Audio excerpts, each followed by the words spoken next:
Olá, olá. Sejam todos muitíssimo bem-vindos a mais uma live do nosso programa Automestria. Hoje a gente vai falar sobre ansiedade e como lidar com ela. E também a gente vai falar um pouco sobre o que seu eu superior tem a ver com isso, né? O que seu eu superior tem a ver com a sua ansiedade? Já se perguntou isso? Então, vou só iniciar aqui em todas as redes possíveis, né? Nas redes, como diz o pessoal, mais chegado nas redes verticais também. Que aí a gente já começa, porque hoje o tema é importante. Opa, perdão, pessoal. Que a gente já começa, porque hoje a gente vai falar sobre um assunto muito importante. A gente vai falar sobre ansiedade. Pronto. Agora eu vou colocar aqui no cantinho. Aí eu já inicio. Boa. Então sejam todos muitíssimo bem-vindos. Sejam todos muito bem-vindos. Né? Muito bem-vindos a. Não sei o que. Interromper buffer de repetição. Não sei o que foi que eu fiz aqui, né? Mas acho que agora está funcionando. Eu consegui deixar aqui o pessoal das outras redes também aqui disponíveis para todo mundo conseguir participar do dia de hoje, que hoje a gente vai falar sobre uma coisa muito importante. A gente vai falar sobre a ansiedade e como que, né, o seu eu superior tem a ver com isso, será que o seu eu superior tem a ver com isso? Como que a ansiedade acaba impactando na vida de todos nós, né? Pessoal, eu vou pedir a gentileza para vocês confirmarem aqui para mim se porventura vocês estão conseguindo me ouvir e me ver bem, tá? Então, vou pedir a gentileza para vocês me confirmarem aqui se vocês estão conseguindo me ouvir e se vocês estão conseguindo me ver bem também, por gentileza. Que eu tô aqui sozinha, o André, para quem não sabe, ele está dando uma aula para os nossos alunos hoje. Então, hoje eu estou sem o meu suporte técnico. Eu estou aqui, né, literalmente desbravando a ideia de fazer uma live em todas as redes ao mesmo tempo. Eita, peraí.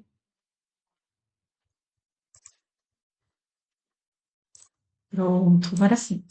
Então, vou pedir a gentileza para vocês aqui. Boa noite, estou te vendo e te ouvindo. Gratidão, Geisa, gratidão, gratidão. Hoje a gente vai falar sobre. Vocês estão me vendo bem aqui também, né? Em todas as redes possíveis. Se vocês puderem me confirmar aqui. A gente vai falar sobre ansiedade e sobre o que que seu eu superior tem a ver com isso e como que você pode lidar com a sua ansiedade também, né? E é muito importante saber o que que a gente faz quando a gente fica ansioso.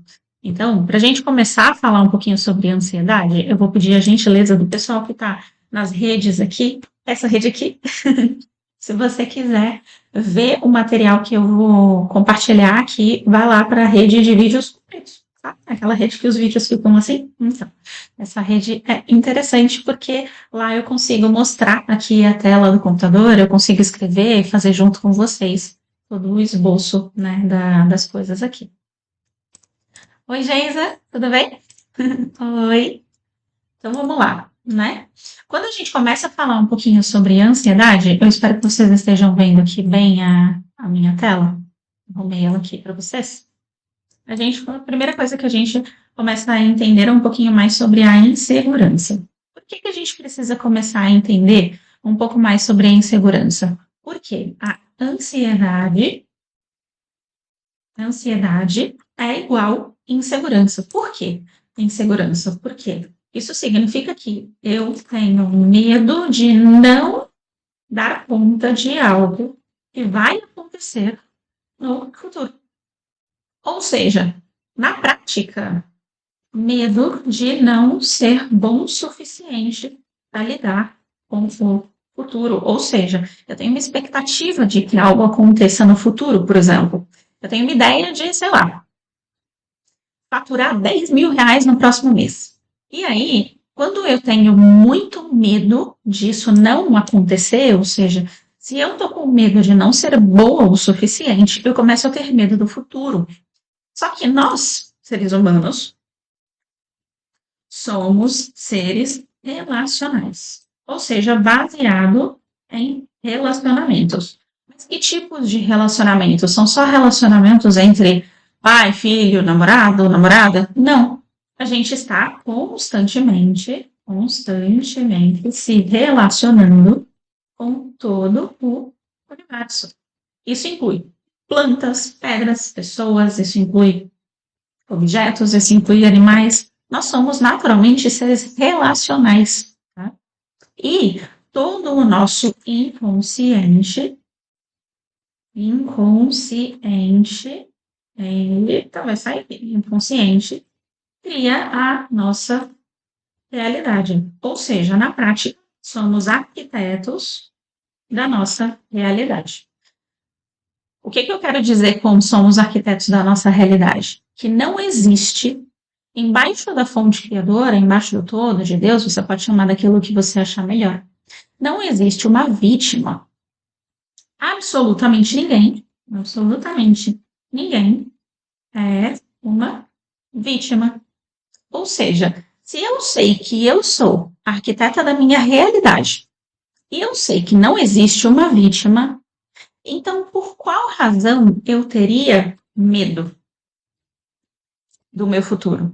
Se eu sei que eu estou criando a minha realidade, que eu sou arquiteta da minha realidade e que não existe uma vítima, então por que eu tenho medo das coisas não darem certo?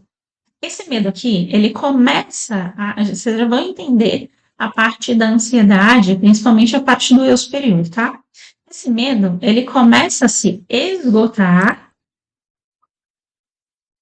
esgota quando eu entendo de forma consciente que eu tenho utilidade nos meus problemas. Isso daqui não é uma coisa que surgiu hoje. Isso daqui, para vocês terem uma ideia, já é uma coisa pensada, falada por muitas outras pessoas, muitos outros experts, muitas outras pessoas, tipo, exemplo, Carl Jung, a PNL aborda essa questão da utilidade, que tudo acontece porque tem uma utilidade, porque alguém está se valendo dessa utilidade. Enfim, tem várias outras filosofias, outras perspectivas que falam a mesma coisa. Há muito tempo, centenas de anos, várias filosofias falam a mesma coisa, que quando você tem uma utilidade no problema, você cria esse problema. Vou dar um exemplo aqui. Vamos supor que tem uma mãe que ela não quer que o filho saia de casa, tá? Uma mãe que fica pensando constantemente, nossa, eu não queria de verdade que o meu filho saísse de casa. E aí, todas as vezes em que essa mãe, ela pensa, eu não quero que meu filho saia de casa. Aí esse filho arruma um emprego. Quando ele tá para sair de casa, ele perde o emprego. Eu sei que parece estranho, só que na verdade, se você considerar que nós somos arquitetos da nossa realidade e que nós estamos nos colocando em interessantes lugares de experiência, então você começa a transcender o lugar de vítima. Ou seja, vou contar um caso aqui que aconteceu real entre eu e o André, tá? Só para ser didático aqui com todo mundo. Teve um tempo em que o André, ele se colocava nesse lugar de ser responsável por tudo. O que isso na prática significa? Que ele colocava para si mesmo a responsabilidade e o peso de ter de fazer tudo sozinho. E ele saía fazendo. Ou seja, se ele saía fazendo e não pedia ajuda para ninguém, ele se colocava deliberadamente nesse lugar de ser responsável por tudo sozinho, certo? Só que aí, imagina a cena, né? Ao longo do tempo, ele se colocou no lugar de ser responsável por tudo sozinho, de fazer tudo sozinho, de nunca precisar de ajuda. E aí, quando eu via essa cena, eu pensava, ele quer fazer sozinho, eu não vou entrar na frente dele, deixa eu fazer tudo sozinho. Só que chegou um momento que isso começou a ficar pesado demais. E ele começou a questionar, mas por que você não me ajuda? E aí eu fui e deixei claro esse posicionamento de você escolheu se colocar nesse lugar. Ou seja, o tempo todo nós estamos nos colocando em lugares que talvez não sejam tão interessantes assim. Só que o que acontece é que a gente não tem percepção do que nós estamos fazendo com o nosso universo particular, individual. Se eu me coloco na posição de ser sempre a pessoa que está sendo atacada, que está sendo criticada, que tem pessoas com inveja de mim, por exemplo, Então, naturalmente, eu vou atrair as consequências disso. Eu vou atrair um lugar de ninguém gosta de mim, um lugar de as pessoas estão contra mim. Isso porque, de alguma forma, eu estou me alimentando dessa energia de ser, nesse exemplo que eu estou trazendo, perseguida. Então, percebe como, nesse caso, inconscientemente, o André, né, nesse exemplo que eu estou trazendo aqui, um exemplo real nosso, ele se colocava nesse lugar de ser responsável por tudo sozinho, só que aí depois isso começou a ficar pesado demais. E quando começou a ficar pesado demais, ele começou a questionar: por que as pessoas não me ajudam? Por que você não me ajuda, eu, no caso? E aí, até trazer luz para esse ponto e dizer: mas em momento nenhum você pediu ajuda. Em momento nenhum você disse que você queria ajuda. Muito pelo contrário, você saiu fazendo. E aí ele disse: mas eu saio fazendo porque ninguém me ajuda. Entende como na cabeça dele estava muito pacificado e resolvido: ninguém me ajuda?